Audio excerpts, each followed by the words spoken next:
Welcome back. Picture a cold January morning in the year 878, somewhere in the marshes of Somerset, where wood smoke curls up from a scatter of huts hidden among reeds and alder trees. A king is here, but you would never know it to look at him. His clothes are muddy. His retinue numbers only a handful of men. Just weeks earlier he had been feasting in a royal hall, receiving tribute, dispensing justice.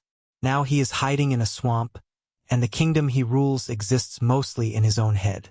Using AI-assisted reconstructions, surviving Anglo-Saxon artifacts, and the handful of manuscript illustrations that survive from this period, we are going to walk through England as it actually was under this king, a land of wooden halls and muddy lanes and half-built defenses, in the months before everything nearly ended. By the close of this video you will also see exactly what remains of these places today, from a windswept island in the marshes to a battlefield whose precise location historians still argue over. To understand how a king ended up hiding in a swamp, you have to go back a little further, to an England that had no idea it would one day be unified at all. In the early 9th century, what we now call England was a patchwork of independent kingdoms: Wessex, Mercia, Northumbria, East Anglia, each with its own royal line, its own rivalries, its own fragile peace with its neighbors. These were not stone cities in the Roman sense. Most settlements were built of timber and thatch, clustered around a lord's hall, a church if the community was large enough, and fields worked in long open strips by free peasants and the unfree alike. Trade moved along old Roman roads that were crumbling at the edges, and along rivers, where small trading towns called wicks handled wool, pottery, and slaves bound for markets on the continent. Nobody living in Wessex in the year 800 could have imagined that within a lifetime, ships from Scandinavia would arrive not to raid and leave, as they had for decades, but to conquer and stay. The early raids on monasteries like Lindisfarne had been shocking, sudden, and brief. What was coming in the 860s and 870s would be something entirely different, an organized force the chroniclers called the Great Heathen Army, and it would swallow kingdom after kingdom whole. By the time Alfred came to the throne of Wessex in 871, 3 of the 4 major English kingdoms had already fallen. Northumbria's royal line was gone. East Anglia's king, Edmund, had been killed, an event later wrapped in legend and martyrdom. Mercia's king had been driven out and a puppet installed in his place. Wessex stood alone, and Alfred, a younger son who had never expected to rule, spent his first years on the throne fighting a grinding, exhausting war, buying peace with silver when he had to, fighting pitched battles when he could. You would have seen a kingdom stretched to its limit, its free farmers pulled from their fields to serve in the FYRD, the citizen levy, its silver pennies, stamped with crosses and the king's name, flowing out as tribute to buy a few more months of quiet. The royal hall at Wessex's heart, likely a long timber building with a raised hearth running down the center, smoke finding its way out through the roof thatch rather than a proper chimney, walls hung with woven cloth to cut the draft, would have been a place of constant tension in these years, messengers arriving muddy and out of breath, the king's counselors arguing late into the night by firelight over where the next attack might fall. Nothing about this world was finished or settled. Even the physical fabric of Wessex was a work in progress. Alfred had already begun ordering the construction of fortified settlements, walled towns meant to give the population somewhere to shelter and fight back. And in these early years that project was barely underway, ditches half dug, timber palisades incomplete, a defensive network more idea than reality. The spiritual and civic life of 9th century Wessex centered on the church far more than on any secular court. Monasteries, though many had been damaged or destroyed by earlier Viking raids, remained the kingdom's centers of learning, record-keeping, and prayer.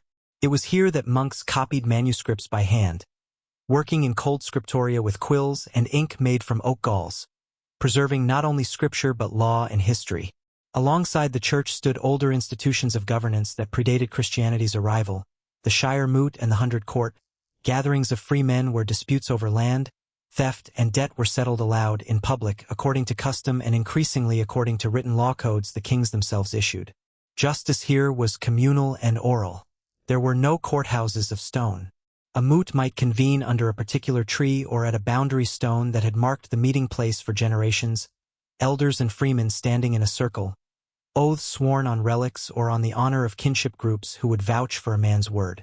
Layered beneath all of this was an older world still visible in the landscape, barrows and standing stones from peoples who had lived in Britain long before the Anglo-Saxons arrived. Features the Anglo-Saxons themselves regarded with a mixture of unease and practical reuse, boundary markers in their own land charters. Daily life for most people in Alfred's Wessex had almost nothing to do with kings and councils. The overwhelming majority of the population, likely numbering somewhere in the low hundreds of thousands across the kingdom, though no reliable census exists, were free or semi-free farmers working small plots of barley, wheat, and oats, keeping pigs that foraged in woodland, sheep whose wool was spun and woven at home by the women of the household. A typical dwelling was a single room, walls of wattle and daub, a central fire, smoke and the smell of tallow candles thick in the air. Animals sometimes sheltered under the same roof in the depths of winter.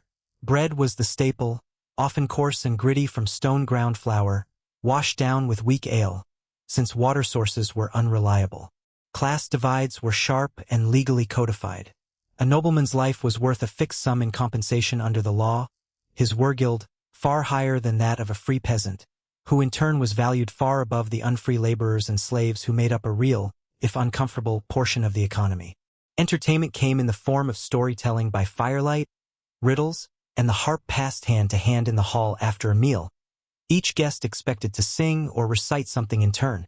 It was a loud, close, smoky world, animals underfoot in the yards, children everywhere, the clang of a smith's hammer somewhere nearby, and almost total illiteracy outside the clergy and a handful of noble households. If any single site captured the pride and identity of a kingdom like Wessex, it was the royal hall itself, the great feasting hall where the king entertained his thanes, his sworn warriors and nobles, and where loyalty was renewed again and again through gift-giving and shared drink. These halls, some estimated to have stretched 20 or 30 meters in length, based on post holes recovered at royal sites, were where a king's authority was performed as much as exercised. A lord who failed to feast his followers, who failed to hand out arm rings of silver and captured weapons, quickly found his followers drifting to more generous rivals. It was here, too, that news of the wider world arrived, traveling poets and messengers bringing word of battles fought elsewhere, of alliances made and broken, and where Alfred himself, according to later tradition, first began gathering scholars and translating Latin texts into the English tongue, a project born from his conviction that a kingdom without learning would not survive. Set apart from the communal life of the hall was the world of the highest nobility, men who held royal grants of land, villi in the old Latin sense the church still used, working estates with their own halls, storehouses, and chapels, decorated where wealth allowed with imported glassware, fine metalwork, and cloth dyed in colors most peasants would never see. Even here, though, comfort was relative and always provisional.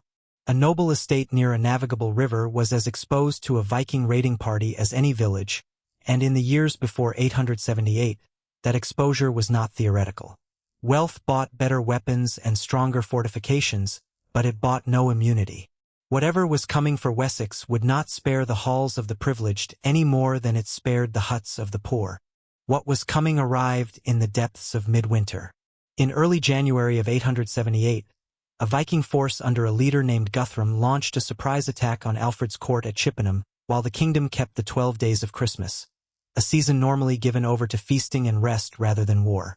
The assault caught Wessex almost entirely unprepared.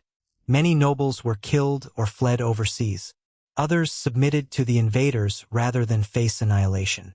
Alfred himself escaped with only a small band of followers, retreating into the wetlands of the Somerset levels, a maze of marsh, reed beds, and low islands that outsiders found nearly impossible to navigate. For weeks, the historical record grows thin and uncertain, filled in later by legend, including the well-known story, likely embellished by later chroniclers, of the king taking refuge with a peasant woman and, distracted by his troubles, allowing her cakes to burn on the fire. What the sparse contemporary evidence does support is grimmer and more remarkable.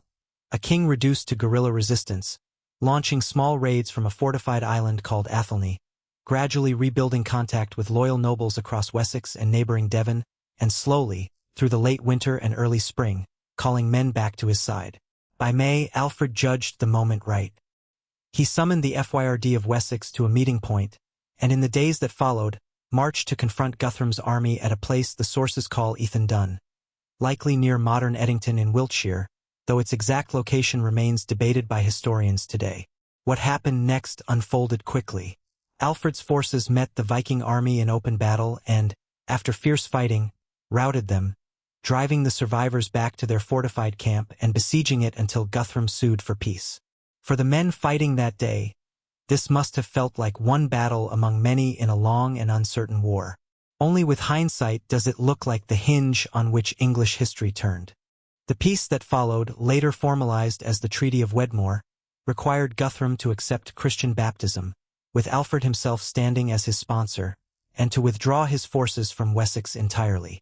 In the years immediately after, the frontier between English and Viking-controlled territory hardened into what later generations would call the Danelaw, a line running roughly from London to Chester, and Alfred turned his exhausted, battered kingdom toward the long work of rebuilding, expanding his network of fortified buzz, reforming the FYRD so it could be mobilized without abandoning the harvest, and pursuing the educational reforms that would eventually earn him, alone among English monarchs, the title Alfred the Great. For a long stretch of the following centuries, the events of 878 survived mainly as story, retold and reshaped, the burning cakes growing more vivid with each retelling while the harder military and political realities faded into vague memory. It was not until antiquarians and later professional historians began combing through surviving manuscripts, land charters, and law codes in the following centuries, and archaeologists began excavating the defenses and battlefield sites in the 19th and 20th centuries, that a fuller picture began to re-emerge, pieced together from coin hoards, post holes, and fragments of the Anglo-Saxon Chronicle itself, a text likely commissioned under Alfred's own patronage specifically to record and shape how this story would be remembered. It is worth pausing briefly on what all of this actually meant for the people living through it.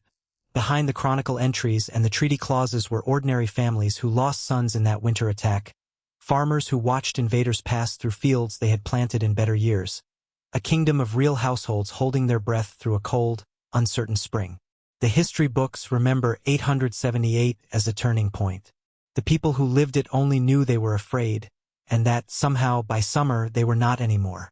Today, the Somerset levels where Alfred hid still flood in winter, though drainage channels have tamed the wildest of the old marshland, and the low rise once known as Athelney is marked by a modest monument, a stone pillar in a quiet field, all that survives of the fortress that sheltered a fugitive king.